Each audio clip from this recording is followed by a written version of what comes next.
Ares is a dead star at 11.4 billion years old, but he seems to be as vibrant as ever. In his old universe, he was a member of Betelgeuse's alliance until his eventual death.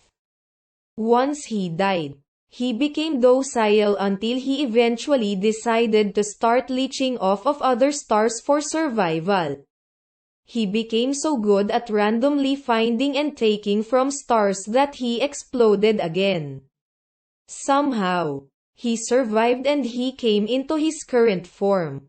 Over his time, he sometimes left out some material that he stole from other stars around him. After enough time, he eventually formed a system of 5 planets. It was a fairly chaotic system until eventually, Ares completely broke the laws of physics and shed an extreme amount of mass. Out of these, Vidra, Ares's closest orbiting and largest planet, ignited into a star. This binary setup stayed stable for a while until a massive disaster happened that forced Ares and Vidra out of their home universe. Ares tried his best, but was only able to take Vidra and her older sister Praga with him. The three traveled for a while, until they eventually found this one to settle in. One day, they randomly appeared in a quiet region of the large Magellanic Cloud. From there, they got settled, but Ares noticed something off. He noticed that in his place was a white dwarf, similar to Ares, occupying his place. This white dwarf is called Van Rollens Star.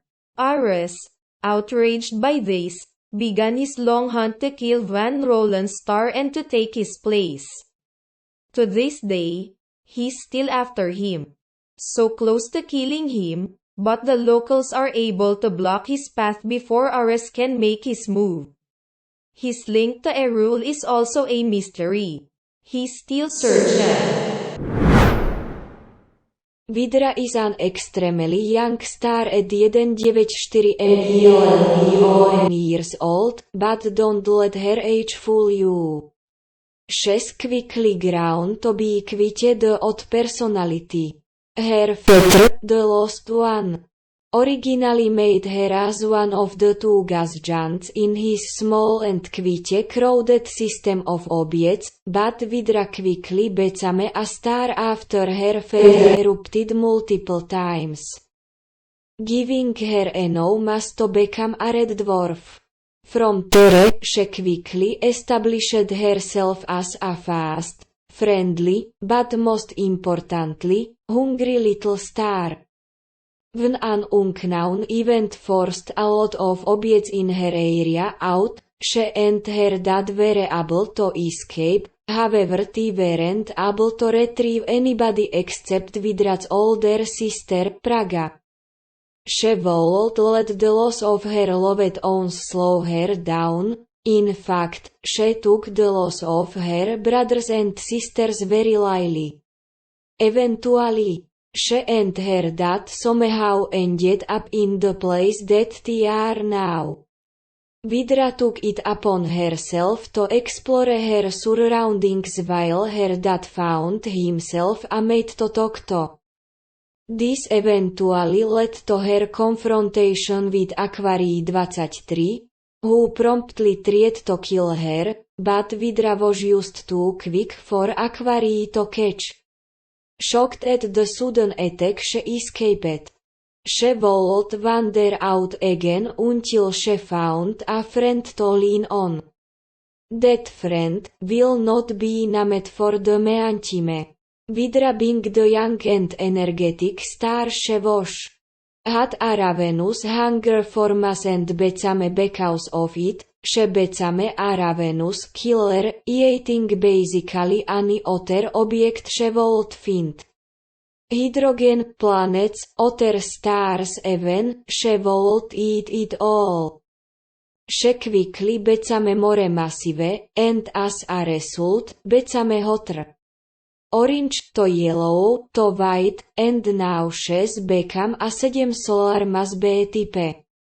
Despite her being quite the warm and kind girl, she shows no remorse for all the death she caused.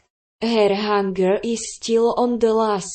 She might even betray everything and everyone she's known, just to get more of that sweet, sweet mass.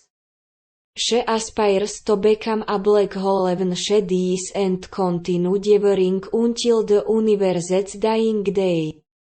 She is trouble. She is the coming wind of death. She will be coming for everyone you know. Kruzuna is the guardian of all stars.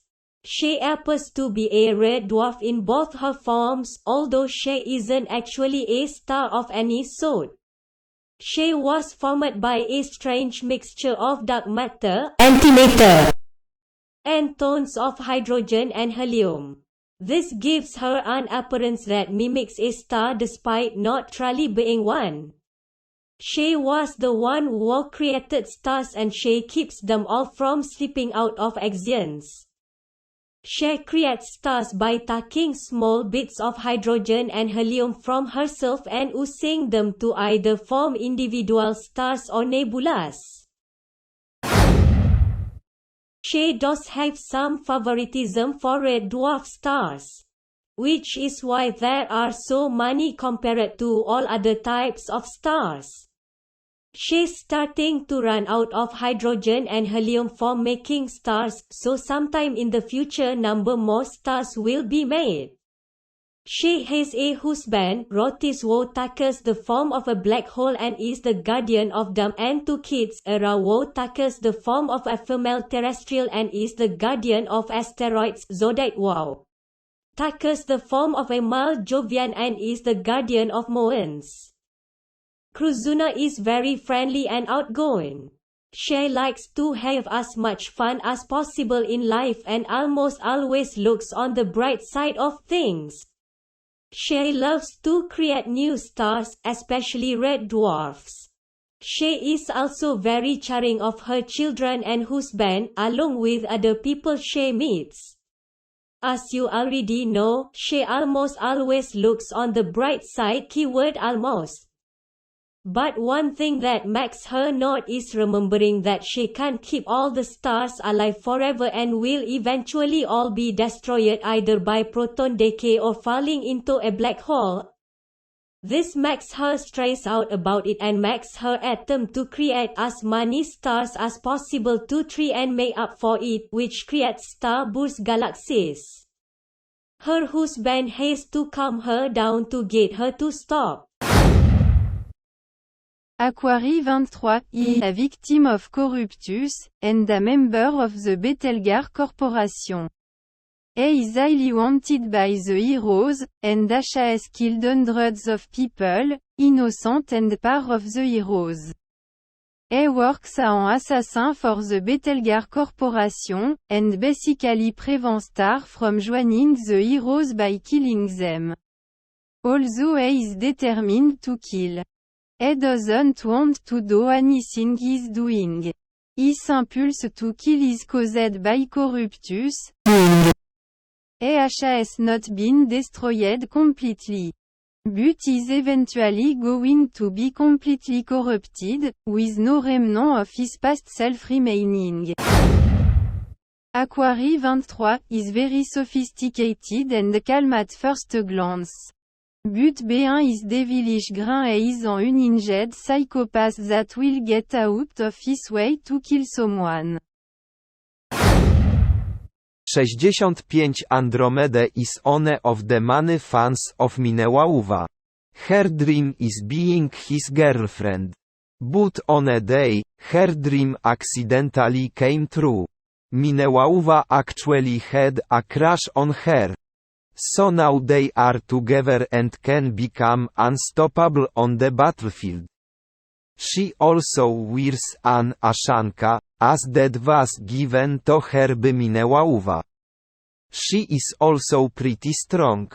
With 74-83% the strength of Minewauva. She is Alferaz A and Almach former anti-fan, however they know that and don't mind. Otherwise she does have a sibling like a Almach is her twin sister. Rastaban is the co-leader of the heroes, and one of the few surviving celestial dragons. He is very experienced in combat, and has engaged in multiple battles against Betelgeuse's alliance. And even the Betelgeuse Corporation. The Betelgeuse Corporation absolutely despises Rastaban, as a teammate, a better, more experienced, and overall more intelligent version of him, named the Draconis. Rastaban now has made a better rivalry with him, and vows to strike him down when he has the chance. Rastaban had a pretty rough childhood. Being constantly picked on by other stars for being a celestial dragon, and being told he was weird. One day, while he was trying to fight off a bunch of other kids that were bullying him, he attacked them, and found out that he had powers. Rastaban's family was astounded, because this meant that some of Asina is still part of their bloodline. Rastaban became very spoiled from the attention, and started to become a little self-centered. After a long time, he joined the heroes after a lot of training. He became the temporary leader of the heroes until the leader status was changed from him to Sandulik -69 градусов 202. On Smilova and then joined, Rastaban quickly became friends with them. And that bond between the three of them became almost indestructible. After a while, Rastaban started to notice that he was being a bit of an asshole, and quickly began to change. Although he learned how to be nicer to people, he still reflects some elements of his past self. After a few million years of being in the heroes, he met the love of his life. Vanir has a trait that can be seen almost instantly when seeing him, the fact he has no lower jaw. It was replaced by a metal plate, and it is put in such a way, it's really attached to his mouth. Vanir is usually considered evil, or terrifying, but in reality, he's only ill-tempered and traumatized from a retrained ripping of his jaw. Vanir now lives his life blinded by hatred, not being able to talk.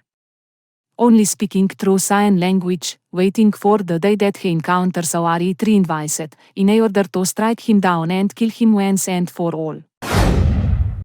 Fane is a vengeful strong star, capable of taking down armies in a minute. He works alongside Vanir and helps translate what he is saying to people who don't know sign language. Fane also worked alongside Vanir when he was training, becoming the best of the best at the time. But after when the Cestos Corporation died and the universe plunged into fear on what would happen next, they swore that they would protect everything with their lives. Eventually, they encountered a formidable foe, Aquarii 23. It first started out as a rivalry, but ended in the fight of their lives. Aquarii 23 slashed Fane in the left eye, causing him to get a terrible scar across his face and be permanently blinded in that eye. Vanir was less lucky, however, losing his entire lower jaw by having it ripped off by Aquarii 23.